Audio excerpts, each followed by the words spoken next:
Bom dia, minha gente querida, tudo bem com vocês? Espero que estejam gostando dos vídeos, deixe seu like, compartilhe, porque é muito importante para o canal. Gratidão a todos vocês, meus queridos, um beijo a todos. Bom dia, minha gente querida, tudo bem com vocês? Espero que estejam gostando dos vídeos, deixe seu like, compartilhe, porque é muito importante para o canal. Gratidão a todos vocês, meus queridos, um beijo a todos.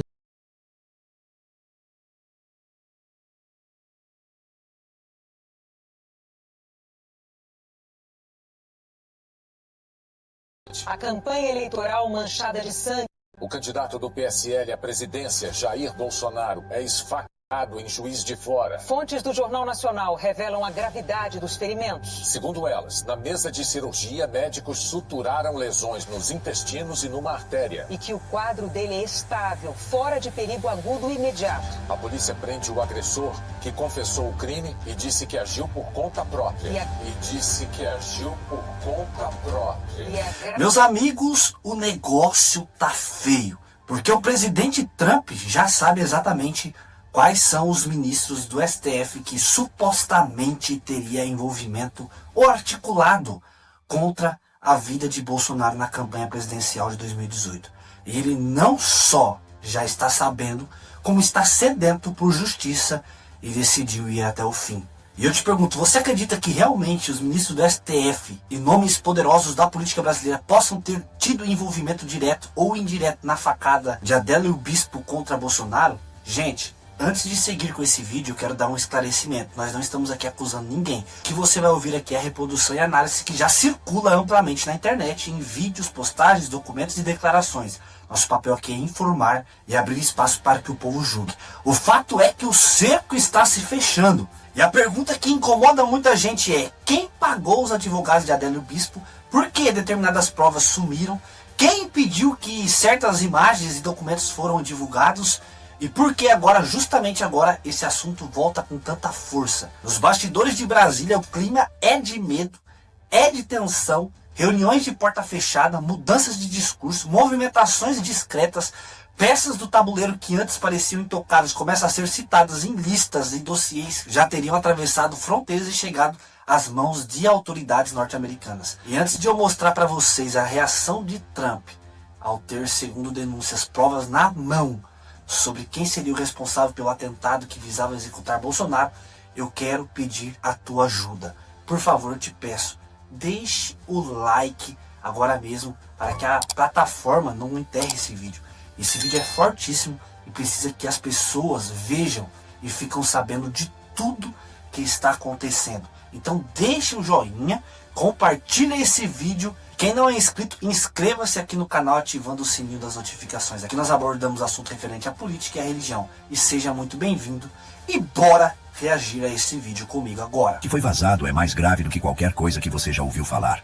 Eu venho avisando há anos, mas agora chegou o momento de expor com detalhes aquilo que os inimigos da direita brasileira jamais imaginaram que viria à tona. Não são rumores de bastidores, não são fofocas de corredor. São peças de um quebra-cabeça sombrio que mostram como a engrenagem foi montada para destruir a base conservadora do Brasil. Hoje, você vai ouvir as primeiras 4 revelações. Cada uma delas, um golpe certeiro contra essa narrativa que tentaram nos empurrar goela abaixo. E se você acha que já viu tudo, espere até a última linha. Isso que você vai ver agora não aparece na TV e nem nos jornais. E se um dia sumirem com esse canal, você ainda vai poder me encontrar. O link do canal do WhatsApp tá no primeiro comentário fixado. É gratuito, anônimo, e você vai ser o primeiro a saber de tudo. Lá eu te mostro tudo que eles escondem. Revelação 1. Tudo começou numa noite abafada, quando Brasília dormia, mas certos gabinetes ainda estavam acesos. Luiz Antônio Manhattan, um nome que quase ninguém conhece, entrou por uma porta lateral de um prédio que não existe nos mapas públicos. Lá dentro, não estavam políticos comuns, e sim peças-chave do tabuleiro, gente que se apresenta como autoridade moral do país, mas que, segundo meus contatos, carrega nas mãos o sangue da traição. Manhattan carregava uma pasta, grossa, amarelada pelo tempo. Dentro, documentos carimbados e gravações de vozes conhecidas, inconfundíveis, falando sobre algo que mudaria o Brasil para sempre. Ele sabia que aquilo não poderia ser revelado sem pagar um preço alto. E por isso, ele ficou em silêncio por anos. Mas agora, esse silêncio está ruindo. Revelação 5. Na madrugada seguinte ao atentado, enquanto a imprensa alimentava o país com versões prontas e discursos cuidadosamente moldados, algo muito diferente acontecia longe das câmeras.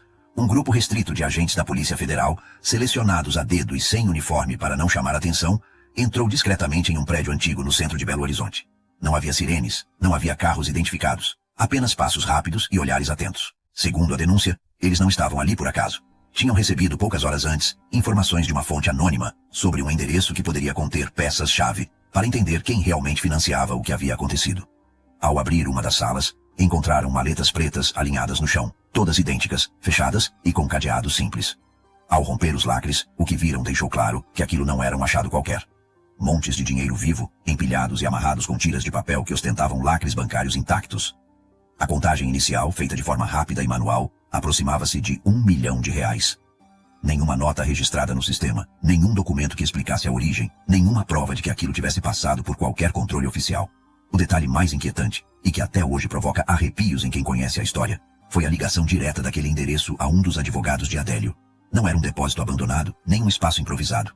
Era um escritório com móveis de alto padrão, papéis organizados em prateleiras e equipamentos de informática de última geração. O dinheiro estava ali como se aguardasse apenas o momento de ser distribuído. O que aconteceu depois tornou a situação ainda mais nebulosa. Antes que qualquer ordem judicial pudesse ser emitida para formalizar a apreensão, as maletas foram retiradas dali. Ninguém viu para onde foram. Nenhuma câmera de segurança registrou a saída. Nenhum relatório oficial menciona o paradeiro desse dinheiro. Para quem foi? Quem autorizou a remoção? A BM Digital está com vagas abertas para trabalho online, home office. O principal requisito Foram entregues a alguém influente? Ou simplesmente desapareceram no labirinto de transações clandestinas que sustentam certos jogos de poder? A resposta, até hoje, é um muro de silêncio. Um silêncio pesado, mantido não apenas por quem esteve presente naquela madrugada, mas também por quem deveria investigar. E a pergunta que ninguém responde é, se o conteúdo daquelas maletas fosse realmente lícito, por que sumir com ele antes que pudesse ser periciado? Seria medo de exposição? Ou prova de que o atentado foi apenas a ponta de um iceberg muito mais profundo, com raízes políticas e financeiras que jamais poderiam ver a luz do dia? Revelação 6. Se o dinheiro comprou o silêncio, a mídia comprou a narrativa. E essa talvez tenha sido a parte mais eficiente da operação. Escritórios de advocacia, supostamente contratados por partidos políticos para dar suporte jurídico em casos delicados, também teriam conexões diretas com executivos de uma das maiores emissoras de televisão do país. Essa ligação, segundo meus contatos, não era pública nem admitida, mas nos bastidores servia como um canal de influência, capaz de moldar o que chegava às casas de milhões de brasileiros todas as noites. Essa conexão não servia apenas para suavizar a cobertura de determinados fatos. Ela funcionava como um filtro. Certos nomes jamais eram mencionados, certas perguntas jamais eram feitas, certas imagens jamais chegavam ao ar. As decisões editoriais deixavam de ser baseadas no interesse público e passavam a atender ao interesse de quem financiava ou sustentava aquele elo invisível entre o mundo jurídico e o jornalismo. Para entender a dimensão disso, basta lembrar de quantas entrevistas ao vivo você já assistiu, em que o entrevistador parecia contornar cuidadosamente determinados temas, como se houvesse um campo minado de assuntos proibidos. Já se perguntou por que certas perguntas nunca são feitas? Talvez porque as respostas derrubariam não apenas reputações, mas carreiras inteiras e estruturas de poder que levam décadas para se consolidar. E quando o objetivo é proteger aliados e destruir inimigos, a edição de imagem se torna uma arma tão letal quanto qualquer bala. Uma fala pode ser cortada, distorcida ou retirada de contexto para transformar um inocente em vilão ou um culpado em vítima. Isso não é teoria, é técnica. Uma técnica que, usada nas mãos certas, pode alterar o rumo de eleições, destruir movimentos políticos e reescrever a história recente de um país. Há relatos de que determinadas imagens do caso foram efetivamente captadas, mas nunca exibidas. Gravações que poderiam mostrar encontros comprometedores, movimentações de pessoas-chave ou até conexões internacionais. Essas imagens, segundo se comenta, foram arquivadas sob o pretexto de não terem relevância jornalística. Mas, curiosamente, relevância não parecia faltar quando o assunto era expor adversários políticos sem provas conclusivas.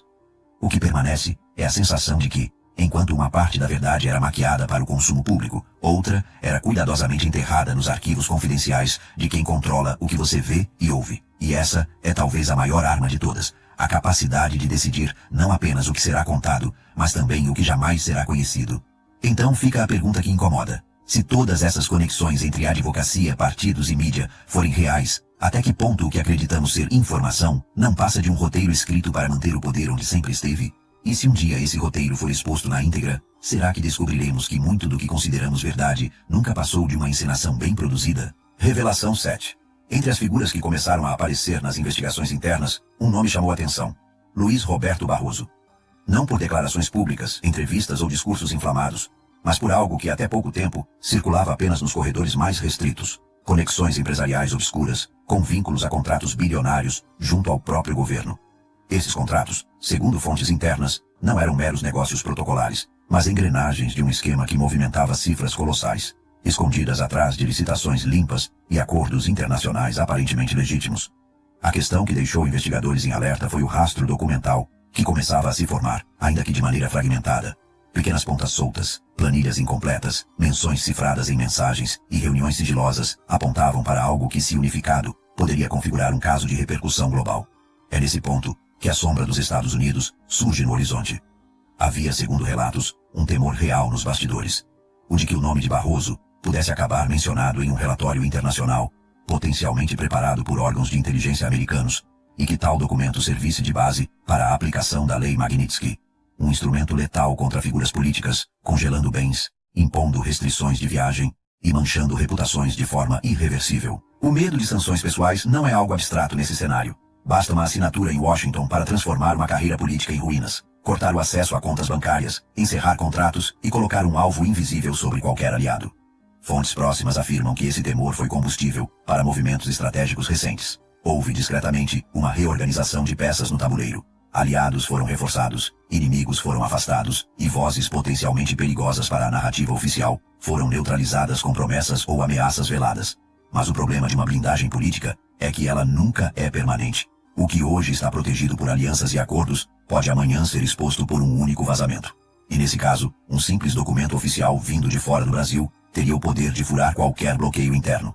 A questão que poucos ousam colocar em voz alta é: até que ponto essa blindagem se sustenta se o jogo deixar de ser nacional e se tornar global? E se o gatilho para essa queda não vier de dentro, mas sim de fora, com força e legitimidade internacional, quem será capaz de impedir? Há quem diga que a movimentação em torno de Barroso nos últimos meses não foi apenas jurídica ou política, mas quase de sobrevivência pessoal. E o que mais intriga é que quanto mais se tenta enterrar certos detalhes, mais eles parecem encontrar caminho para ressurgir. Talvez porque, no submundo da política, nada permanece enterrado para sempre. Revelação 8. O rastro do caso levou a um ponto que muitos preferem ignorar: a presença de um advogado que não estava ali por acaso. Um homem com credenciais ligadas à Embaixada da Arábia Saudita, cuja função oficial não coincidia com o papel real que desempenhava nos bastidores. Não era um defensor criminal comum, desses que entram e saem de tribunais todos os dias. Ele não estava ali apenas para acompanhar processos ou redigir petições. Quem presenciou sua presença garante: ele estava ali para observar e negociar. Mas negociar o quê? Essa é a pergunta que paira sobre todos que conhecem o caso. A versão oficial é vaga, quase protocolar. Mas em conversas reservadas, o que se diz é que sua missão ia muito além da defesa de qualquer cliente. Sua função parecia ser a de um emissário de interesses externos, enviado para proteger acordos que não podiam ser quebrados sem causar danos diplomáticos. O simples fato de um representante com ligações diretas à Arábia Saudita estar presente em reuniões relacionadas a um caso de alta tensão política no Brasil já levantaria suspeitas suficientes. Mas, segundo fontes, o enredo é ainda mais profundo. Havia conversas paralelas acontecendo longe das câmeras, onde promessas, pressões e acordos obscuros eram trocados. O que estava na mesa não era apenas o destino de um réu ou a interpretação de uma lei, mas interesses comerciais, contratos estratégicos e até possíveis alianças no campo energético e militar. Se isso for verdade, significa que a trama ultrapassava de longe as fronteiras do Brasil. Estávamos diante de um caso em que política interna e geopolítica se entrelaçavam de forma quase indissociável. Para alguns analistas de inteligência, esse tipo de presença estrangeira num caso sensível é um indicativo claro de que forças externas têm algo a perder ou a ganhar com o desfecho. E isso levanta outras perguntas incômodas. Que tipo de acordos poderiam estar em jogo para justificar tal envolvimento? Será que havia promessas de investimentos bilionários, fornecimento de recursos estratégicos ou trocas de favores diplomáticos? E mais importante ainda, quem, dentro do Brasil, tinha poder para negociar em nome de todos, sem que a população sequer soubesse? Há quem diga que certas reuniões aconteceram em locais discretos, sem registro oficial, mas sob vigilância de agentes especializados. Nessas ocasiões, não se falava abertamente em crimes ou conspirações. Falava-se em garantir estabilidade e manter a cooperação internacional. Palavras bonitas para encobrir interesses que dificilmente sobreviveriam à luz do dia. O mais inquietante é que, no fim das contas, tudo isso pode ter ligação direta com episódios que, oficialmente, não passam de atentados isolados Nunca he visto un producto de limpieza tan increíble. Es como magia. Este increíble producto disuelve la grasa del horno y el moho persistente en segundos sin necesidad de frotar. Toma cualquier superficie sucia, rocía sobre la grasa o el moho y observa cómo literalmente se desvanece. Su tecnología patentada NanoNet incluso penetra el peligroso moho negro y la grasa horneada persistente. Deja una capa invisible en cualquier superficie para eliminar futuras manchas, haciendo que cualquier superficie luzca como nueva sin necesidad de frotar dolorosamente o usar limpiadores tóxicos peligrosos. Fue inventado por un químico prominente, pero frustrado con un problema muy simple, aunque propio del primer mundo. Su baño estaba asqueroso y se negaba a pasar horas limpiándolo. ¿Por qué seguimos arrodillándonos para limpiar? Así que puso a prueba sus habilidades en química e inventó una alternativa. La llamó Cleaning Tablets, un nuevo sistema de limpieza innovador que puede enfrentar incluso las manchas más difíciles sin ningún fregado tedioso. Cada botella viene con 6 tabletas concentradas que se disuelven directamente en la botella, creando una fórmula de limpieza mágica. Contiene ingredientes totalmente naturales que no irritan la piel, no dañan los pisos ni causan efectos secundarios, a diferencia de los limpiadores químicos de marca que pueden entrar en el torrente sanguíneo y potencialmente afectar la salud respiratoria. Por eso, Cleaning Tablets es seguro para usar en tu casa y funciona en fregaderos, desagües, hornos y más, porque tener un hogar limpio no debería requerir horas de fregado y limpieza. Después de ver lo bien que funcionaba, comenzó a vender el producto en línea. Al principio, se basó exclusivamente en el boca a boca. Lo que no esperaba era que se volviera viral en las redes sociales, con miles de clientes publicando sus videos de antes y después usando Cleaning Tablets. Desde su lanzamiento el año pasado, ha vendido más de 1 millón de botellas de Cleaning Tablets en todo el mundo. Limpiadores, influencers e incluso esposos ya han hecho el cambio. Además, a través de esta promoción especial, puedes obtener un descuento exclusivo de hasta 70%. Para distanciarse de las imitaciones baratas, este producto no está disponible en Amazon ni en ningún minorista importante. Está disponible exclusivamente a través de esta oferta en línea por tiempo limitado. El fundador está tan seguro de su producto que puedes devolverlo dentro de 30 días para un reembolso completo si no funciona como se espera, sin hacer preguntas. ¿Quieres mi consejo?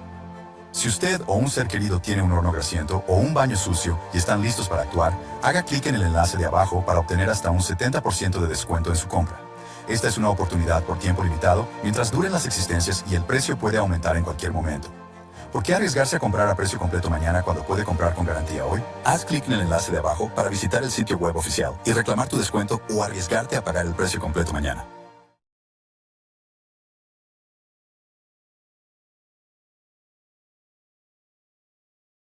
Mas você ainda defende uma pessoa que ganha mais, mesmo estudando menos do que outra? Não, não defendo uma pessoa que ganha mais mesmo tendo estudado menos do que as outras. Na verdade, eu defendo o contrário. Eu defendo aquela pessoa que estudou muito e está assistindo justamente isso.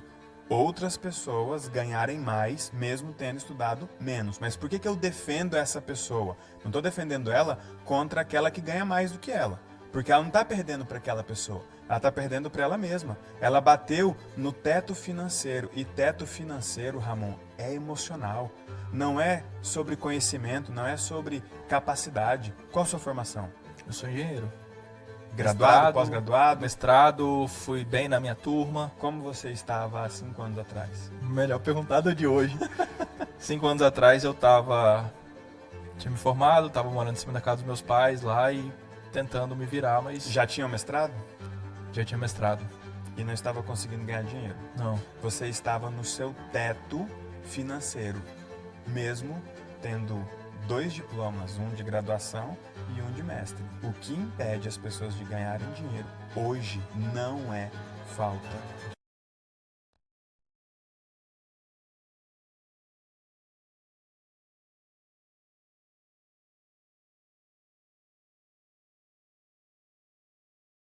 Ou eventos desconexos. Mas para quem conhece as peças, a sensação é de que estamos apenas vendo a superfície de algo muito maior. E quando a camada de silêncio for rompida, talvez percebamos que a política brasileira não é apenas uma disputa interna, mas um jogo de forças globais onde nós, o povo, somos meros espectadores. Revelação 9. Se todas as peças viessem à tona de uma só vez, o efeito seria devastador. Imagine em questão de horas, nomes antes intocáveis sendo expostos, ministros, parlamentares e empresários caindo um a um, como se uma mão invisível empurrasse cada peça desse tabuleiro de poder. Seria um efeito dominó, capaz de reescrever não apenas a estrutura política do Brasil, mas também de abrir feridas profundas na confiança do povo. Não estamos falando de pequenas denúncias ou boatos de corredor. Estamos falando de documentos, provas, gravações, imagens, elementos concretos que juntos poderiam desmoronar décadas de alianças ocultas. É por isso que, até agora, tudo foi tratado como boato, como teoria, como invenção plantada para desacreditar opositores. Mas os últimos meses mostraram que cada vazamento isolado era, na verdade, uma rachadura calculada nesse muro. Um muro construído com pactos de conveniência, favores políticos e acordos empresariais que se estendem muito além das fronteiras do Congresso. A pergunta que paira é: quem está por trás dessas rachaduras? São inimigos internos tentando tomar o controle, ou aliados que decidiram abandonar o barco antes que ele afunde? O mais curioso é perceber como alguns nomes, até então alheios a qualquer escândalo, começaram a surgir nas conversas de bastidores. Pessoas que se julgavam seguras agora evitam aparecer em público, mudam suas rotinas, reforçam sua segurança. Como se soubessem que, quando esse muro cair, não haverá tempo para justificativas. O que antes eram apenas murmúrios em reuniões discretas, hoje começa a ecoar em grupos privados, mensagens criptografadas e reuniões emergenciais. Alguns dizem que é apenas questão de semanas para que um primeiro grande nome caia oficialmente. Outros garantem que já existe uma lista de alvos prontos para serem despachados politicamente, um por um, até que não reste pedra sobre pedra. Quando esse momento chegar, será impossível conter a enxurrada. E talvez seja justamente isso que muitos temem. Não a queda em si, mas o que virá depois dela. Afinal, quando toda a estrutura desmoronar, quem se levantará para assumir o controle? E será que o povo estará preparado para aceitar a verdade nua e crua, sem a maquiagem das narrativas oficiais? Revelação 10. O Pacto do Silêncio foi real. Não se tratava de um simples acordo de bastidores, mas de um código de sobrevivência que unia adversários e aliados políticos numa rede de proteção mútua. Reuniões a portas fechadas, sem atas, sem registros, sem câmeras, apenas promessas veladas, trocas de favores e um compromisso. Se você me protege, eu te protejo. Esse pacto atravessou partidos, ideologias e até gerações. No entanto, como todo acordo baseado no medo e no interesse, ele começou a ruir. Pessoas que antes se mantinham fiéis à omissão, agora estão falando. Primeiro foram pequenas insinuações, comentários soltos, acidentes, em entrevistas que pareciam irrelevantes.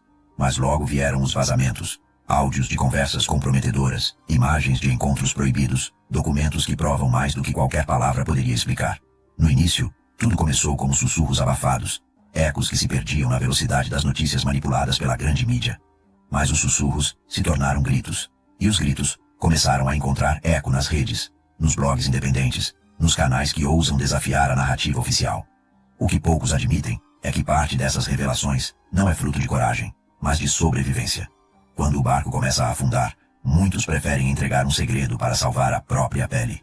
E cada nova revelação é mais perigosa que a anterior, porque aponta para algo maior, algo que conecta crimes políticos, interesses econômicos e até pressões internacionais. Existe uma data marcada? Há um dia específico em que tudo virá à tona? Ou será que a verdade continuará vazando em doses controladas até que seja impossível contê-la? A mídia pode até tentar esconder, mas não conseguirá abafar para sempre. Quando a verdade for dita, e ela será dita, o Brasil verá a maior revelação política das últimas décadas. Nomes que hoje ocupam os cargos mais altos do poder serão lembrados não por suas obras, mas por suas alianças obscuras. A pergunta é: estamos prontos para ouvir? E mais importante ainda, estamos prontos para agir quando soubermos? Porque quando a cortina cair, não haverá como fingir que não vimos. A verdade exigirá reação, e ela não será silenciosa. Meus irmãos, e diante de tudo isso que está vindo à tona, o que nos resta é encarar que o jogo mudou. Fontes internacionais apontam que Donald Trump está com os olhos atentos sobre o Brasil, acompanhando cada passo, cada movimento, cada novo nome que aparece nessas denúncias. Segundo esses relatos, ele sabe quem são os protagonistas politicamente e sabe quem tentou esconder as peças desse quebra-cabeça. Não é coincidência que o crime em Brasília tenha ficado tão pesado. Não é coincidência que reuniões estejam acontecendo às pressas, que discursos estejam mudando e que pessoas antes tão seguras agora parecem andar pisando em ovos. O que se comenta nos bastidores é que a pressão internacional já começou e que se essas informações forem confirmadas, o efeito será devastador, atingindo de cima para baixo, sem poupar ninguém. Se a verdade sair das sombras, o Brasil pode entrar no centro de um terremoto político global e dessa vez não haverá mais como controlar o rumo dos acontecimentos. Porque quando um país como os Estados Unidos da América, com todo o seu alcance e poder de investigação, coloca o foco sobre você, ou você fala a verdade, ou a verdade te encontra. E aí eu te pergunto, você acredita que houve sim envolvimento de nomes do STF e figuras poderosas naquele atentado contra Bolsonaro? Ou você acha que tudo isso não passa de uma encenação bem planejada para confundir e manipular a opinião pública? O cerco está se fechando, Trump está de olho para o Brasil e quando os olhos do mundo estão voltados para cá, nada mais fica escondido por muito tempo. Deus abençoe.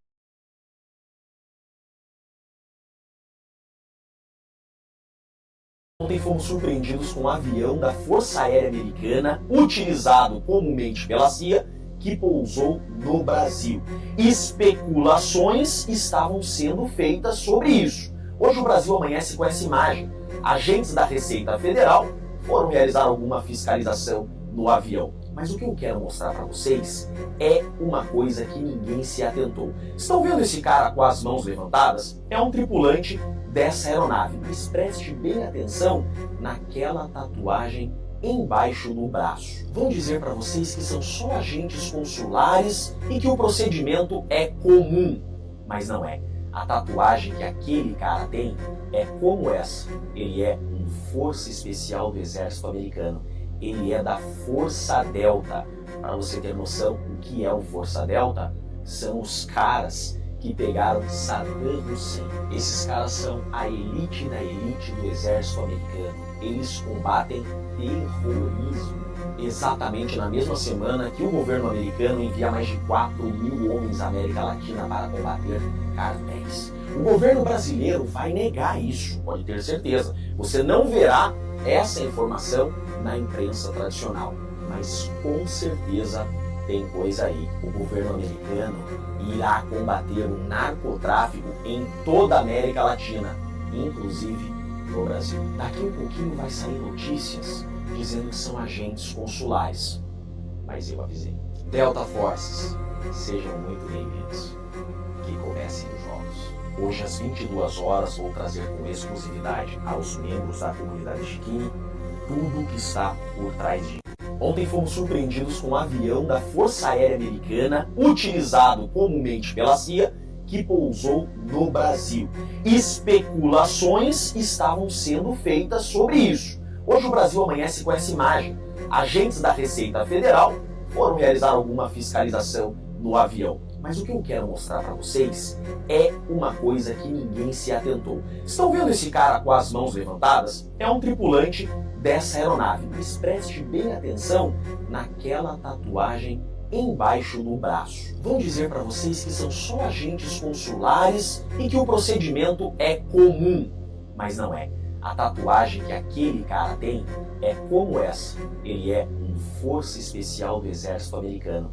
Ele é da Força Delta.